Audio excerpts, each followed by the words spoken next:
다음은 지역구가 경기 하남시인 최종윤 의원의 개별 질의 시간을 갖도록 하겠습니다. 7분 역시 드리도록 하겠습니다. 그 후보님 며칠 전에 우리 대전한 시대 통일 외교 구상이라는 것을 발표하신 바 있습니다. 그러니까 그 지금 남북 문제 관련된 북핵 문제 관련된 사실 많은 얘기들이 오가지는 않고 있거든요. 그 거기서 밝혔듯이 보면 미중의 전략 경쟁이 굉장히 심화되고 국제 정세가 지금 급격하게 변화하고 있습니다. 그리고 내년에는 우리는 대선이 있고 미국은 중간 선거가 있어서 북미나 남북의 시간을 갖기가 굉장히 어려운 시기여서 사실상 많은 문제들을 접근할 수는 없지만 올 하반기가 굉장히 중요한 시기라고 생각들 해요. 이런 중요한 시기에 이 우리의 정체성이 가장 많이 녹아있는, 민주당의 정체성이 가장 많이 녹아있는 남북 문제라든지 한반도 의제가 우리 민주당에서 사라졌다. 그리고 대선 경선에서 사라졌다 이런 얘기가 너무 많습니다. 그리고 이런 것에 우려의 목소리가 너무 큰데 이런 거에 대해서 어떻게 좀 생각하시는지 좀 얘기 좀. 아니, 저희도 사실 똑같은 얘기를 하는데요. 이게 이제 우리 민주진영 입장에서는 이 안보 문제, 외교 문제는 하는 만큼 손해다 이런 인식이 있습니다. 실제 그렇거든요. 왜냐하면 이거는 논리나 합리성의 영역이 아니고 이념과 그 진영의 문제가 돼가지고 무조건 공격당하게 돼 있어요. 근데 그런 점 때문에 서로 말을 안 하려고 하는 게 있고요. 오히려 제가 그 뭘로 발표했냐고 그런 얘기 많이 들었는데 좀 문제 삼으니까. 그래도 저는 뭐 김대중 정부, 노무현 정부, 문재인 정부를 이어온 우리의 큰 원칙이 있어요. 그 원칙에 맞춰서 저는 우리의 입장도 정리를 미리 좀 해서 보여주는 게 바람직하다고 생각하죠. 예, 저도 그래서 아주 주의 있게 봤고요. 거기서 이제 특징적으로 이제 말씀하셨던 것 중에 스냅백, 예? 그 조건부 제재하나 문제를 말씀하셨고 행동 대 행동 문제를 또 거론해 주셨습니다. 이게 사실은 지난 하노이담 때 트럼프 대통령이 북측에 제안을 했던 거거든요. 사실상 그거 실현되지 않았는데 뭐 후보님께서는 이거 보시고 나서 이제 빅딜이라는 방식보다 지금의 이 스냅백 방식이 가능하고 그렇게 해야 된다라고 하는 생각을 하셔서 발표를 하셨다고 생각이 들어요. 근데 거기 발표해 보면 구체적인 것들은 이후에 더 밝혀서 말씀드리겠다고 했는데 뭐 지금 이 자리에서 대체적인 뭐 구체적으로 이렇게 스냅백 방식이나 이렇게 접근하고 이런 체계로 하겠다는 게 있으시면 좀 말씀해 주셨으면 좋겠습니다. 근데 사실 뭐 지금까지 이제 트럼프 때문에 좀 꼬인 측면이 있는데요. 트럼프는 좀 무책임한 정치인이잖아요. 우리 다 아는 것처럼.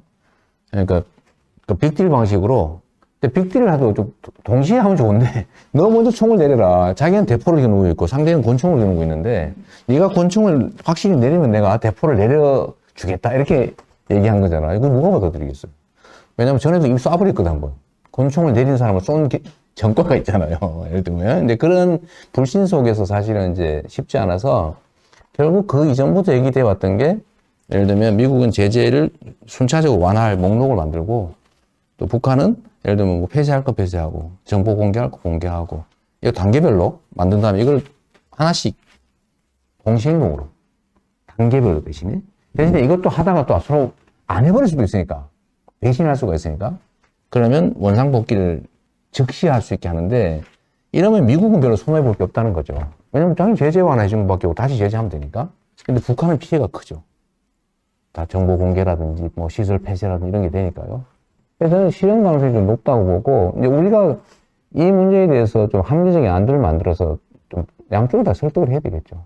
어쨌든 지금 뭐 좀 그런 것 같아요. 사실 우리도 미국을 설득해야 될 문제들이 굉장히 많다고 생각하기 때문에 더 많은 구체적인 걸 좀 해주시기 바라고요.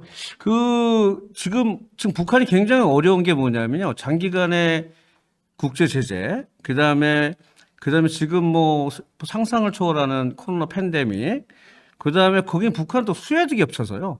굉장히 좀 어렵습니다. 지금 8월, 9월이 식량이 굉장히 위기라고 하거든요.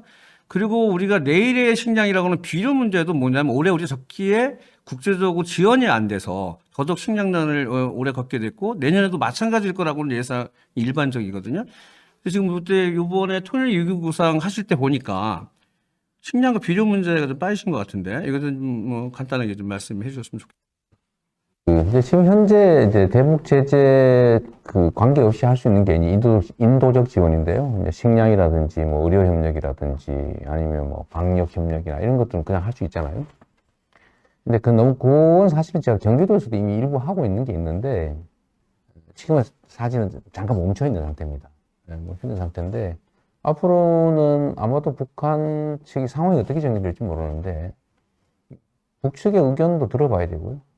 또 민간 영역도 있고 또 중앙정부 영역도 있고 또 도 영역도 있어서 저는 신뢰를 회복하는 게 가장 핵심이라고 보고 신뢰 회복을 하려면 소통을 해야 되고 뭐 소통을 하려면 대화를 해야 될 거 아닙니까? 그러니까 그 과정을 아주 바닥에서부터 차곡차곡 쌓아야 된다고 생각하고요. 뭐 그럼 비료든 뭐 의료품이든 식량이든 아니면 남북 이산가족 방문이든지 할 수 있는 건 최대한 하자. 예, 지금 백신 문제도 지금 사실 심각해요. 네, 이게 네. 뭐냐면 북한은 공식적으로 확진자가 없다고 얘기하지만 네. 이 사실상 그 전 세계에서는 가장 위험한 나라의 한 나라로 보고 있습니다. 우리도 지금 백신 수급이 원활치 않은 네. 측면이 있었는데 11월 달 정도면 우리도 백신 수급에 큰 문제가 없을 거라고 생각하는데 이 백신 협력과 관련된 굉장히 민감한 문제이긴 한데 이것에 대해서 뭐 어떻게 생각하시는지 한번 간단하게 얘기해 주십시오. 뭐 워낙 실용주의자여서요. 그 실행 가능하지 않는 걸 웬만하면 안 하는 게 좋다. 우리 갈등만 조장하니까요. 지금 단계 백신 북한 공급 얘기하면 바로 야당에서 난리 날 겁니다.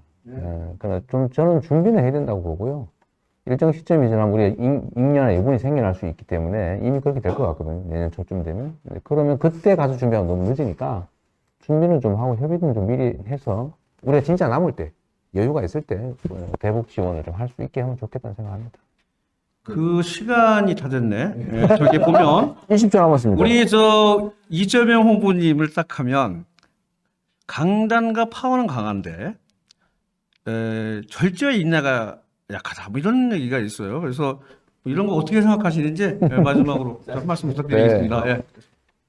절제와 인내하면 이재명이죠. 몰랐어요. 그래 몰랐어요. 예를 들면 뿌리가 예를 들면 매미 있잖아요. 매미가 최소 14년 있다가 일주일 살다 가는데요. 사람들은 일주일 사는 매미만 보죠. 14년 동안 군뱅이로 얼마나 준비했는지를 잘 모르는 거지. 그래서 제가 아까 얘기했잖아요. 계곡 정비 이제 10개월 준비했다니까요. 3개월만 끝냈잖아요. 3개월만 보이는 거죠. 막 저질 것 같은 느낌. 많이 보여주시기 바랍니다. 두 번째 질문 최종윤 의원님 해주시죠. 예, 그 대통령이 되시면 노인 정책에 대해서 제일 먼저 무엇을 하시겠습니까? 예, 구체적 실현 방안이 있으신가요? 노인 문제의 가장 핵심은 그 빈곤이죠, 빈곤. 거기서 생기는 자살률, 참혹한 현실인데, 전 노인 빈곤율 개선이 제일 중요한 과정인 것 같습니다. 그 최소한의 인간적인 삶이 가능하게. 그게 기본소득이 상당히 큰 기여를 할 것이다, 이렇게 생각하죠. 감사합니다. 자.